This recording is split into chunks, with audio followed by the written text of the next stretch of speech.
उन्हाळ्याच्या दिवसांमध्ये शरीराला थंडावा आणि मनाला तृप्ती देणारं आज आपण एक थंडगार सरबत कसं बनवायचं त्याची रेसिपी बघणार आहोत। सरबताचा रंग बघून तुमच्या सुद्धा नक्कीच तोंडाला पाणी सुटलं असेल। आता हे सरबत नुसतंच प्यायचं नाही तर पिता पिता खायचं सुद्धा आहे। उष्णतेमुळे किंवा गरमीमुळे शरीराची आगाग होते किंवा डोळ्याची जळजळ होते, भूक कमी लागते, अशा बऱ्याचशा आजारांवर हे सरबत तुम्हाला अगदी कारगर ठरणार आहे। रेसिपी नेहमीप्रमाणे भरपूर टिप्ससह तुमच्या सोबत मी शेअर केलेली आहे, म्हणून ती अगदी शेवटपर्यंत नक्की पहा। सगळ्यांना एक निवेदन आहे, तुम्हाला जर माझ्या रेसिपीज बघायला आवडत असेल तर कुकिंग तिकीट मराठी चॅनेलला सबस्क्राइब करा आणि बाजूची बेल घंटा नक्की क्लिक करा।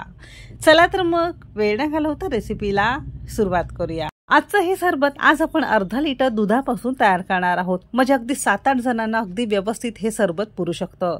एका भांड्यामध्ये आपण अर्धा लिटर गाईचं दूध घेतलेलं आहे। उन्हाळ्याच्या दिवसांमध्ये शक्यतो गाईचंच दूध घ्या, कारण ते पचायला हलकं जातं। बाकी तुम्हाला जर म्हशीचं दूध आवडत असेल तर तुम्ही याऐवजी म्हशीचं दूध सुद्धा वापरू शकता। मध्यम आचेवर आपण दुधाला छान उकळी आणणार आहोत। दुधाला अशी छान उकळी आली की आपण थोडंसं पळीने वर खाली करून घेणार आहोत। आता इतकंच आपल्याला हे दूध उकळून घ्यायचं आहे।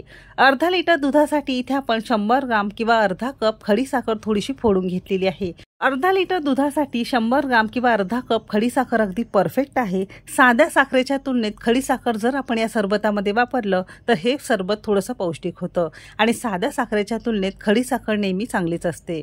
आता यामध्ये आपण खडी साखर संपूर्ण विरघळून घेणार आहोत। तुम्हाला जर खडी साखर घ्यायची नसेल तर याऐवजी अर्धा कप साखर साधी वापरली तरी सुद्धा चालू शकेल। साखर घेत असाल किंवा खडी साखर घेत असाल तुम्ही तुमच्या आवश्यकतेनुसार कमी अधिक करू शकता। कमी जर आवडत असेल गोड तर तुम्ही खडी साखर थोडीशी कमी करू शकता, जास्त आवडत असेल तर थोडंसं वाढवू शकता। तर खडी साखर संपूर्णतः आपल्या या दुधामध्ये विरघळलेली आहे आणि या स्टेजला आपण गॅस बंद केलेला आहे आणि दूध आपल्याला संपूर्ण थंड करून घ्यायचं आहे। आता दूध थंड होतंय तोवर आपण इथे पुढची तयारी करून घेणार आहोत।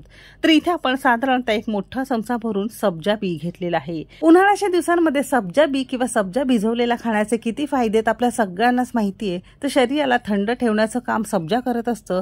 सोबतच यामध्ये भरपूर प्रमाणात कॅल्शियम, मॅग्नेशियम, सोबतच फॉस्फरस आणि पोषक घटक असल्यामुळे आपल्या शरीरासाठी हे खूप जास्त गरजेचं आहे।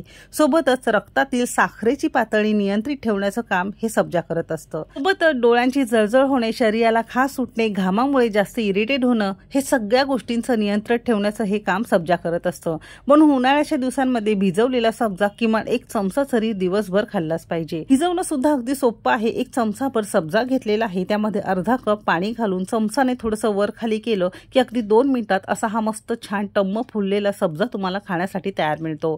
1 चमचाभर सब्जा अगदी दिवसभर थोडा थोडा जरी खाल्ला तरी शरीराला बऱ्यापैकी थंडावा मिळतो। घरामधला माठ असेल किंवा हंड्यामधलं जर पाणी पित असेल तर रोजच्या प्यायच्या पाण्यामध्ये हा सब्जा तुम्ही घालू शकता, म्हणजे जेव्हा जेव्हा पाणी प्याल ना तेव्हा तेव्हा सब्जा आपसूक न कळत तुमच्या पोटात जाईल।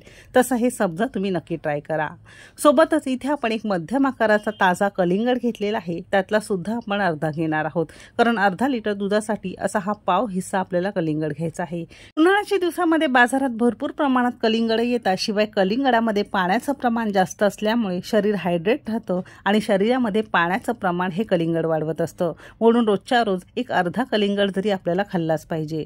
व्हिटॅमिन सी मुबलक प्रमाणात आढळतं, त्यामुळे रोगप्रतिकार शक्ती मजबूत होते। उन्हाळ्याच्या दिवसांमध्ये शरीराची जर जळजळ होत असेल, डोळ्यांची आगाग होत असेल तर कलिंगडाचं सेवन आपल्याला केलंच पाहिजे। तर यातलं फक्त आपण पाव हिस्सा कलिंगड घेऊन या पद्धतीने अगदी छोट्या छोट्या क्यूब्समध्ये आपण हे चिरून घेणार आहोत। असं हे केलं की अगदी 2 मिनिटात तुम्हाला हा पाव हिस्सा कलिंगड छान कापून घेता येईल। अगदीच बारीक करून घेण्याची गरज लागत नाही, असे हे छोटे छोटे तुकडे करून घेतले तरी सुद्धा चालू शकेल। कलिंगडाच्या आतलं बी जे असतं ना ते सुद्धा खूप जास्त गुणकारी औषधी असल्यामुळे तुम्हाला जर घ्यायचं असेल सरबतामध्ये तुम्ही घेऊ शकता, कारण ते खूप जास्त पौष्टिक आहे। काढून टाकायचं असेल तर तुम्ही तुमच्या आवडीनुसार काढून सुद्धा टाकू शकता। तर कलिंगड असा हा छान आपण चिरून घेतलेला आहे। मध्ये मध्ये जिथे कुठे आपल्याला बी दिसत असेल ती बी अशी आपण अधून मधली काढून घेतलेली आहे, कारण जास्त मोठी जर बी ठेवली तर थोडंसं सरबत पिताना कचकच लागू शकतं। अगदीच लहान किंवा कोवळ्या बी तुम्ही घेतली तरी सुद्धा चालू शकेल।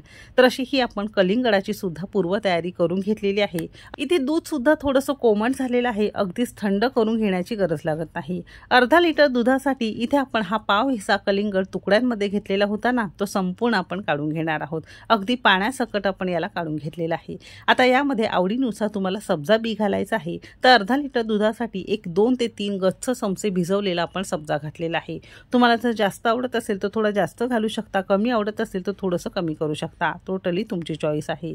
आता यामध्येच आपण इथे रूह अफजा सिरप घालणार आहोत किंवा गुलाबाचं सिरप जे बाजारामध्ये बाटल्यांमध्ये रेडीमेड मिळतं ते वापरणार आहोत। तुम्ही अगदी कोणत्याही कंपनीचं वापरलं तरी सुद्धा चालू शकेल किंवा हे गुलाबाचं सिरप घरामध्ये सुद्धा तयार करता येतं।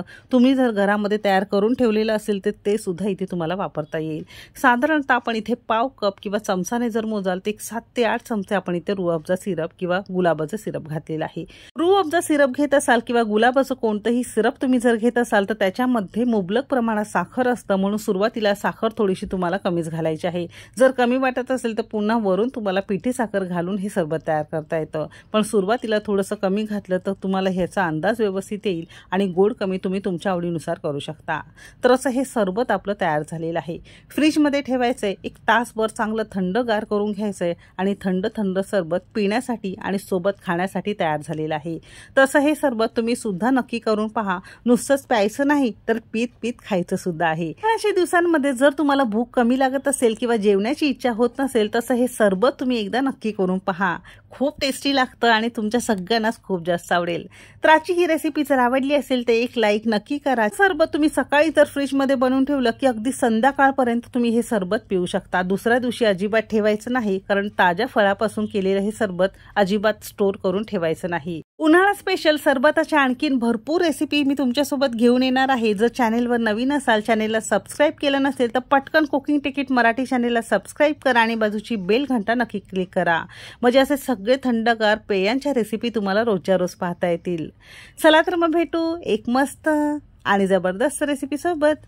तोपर्यंत मस्त खा आणि स्वस्थ रहा।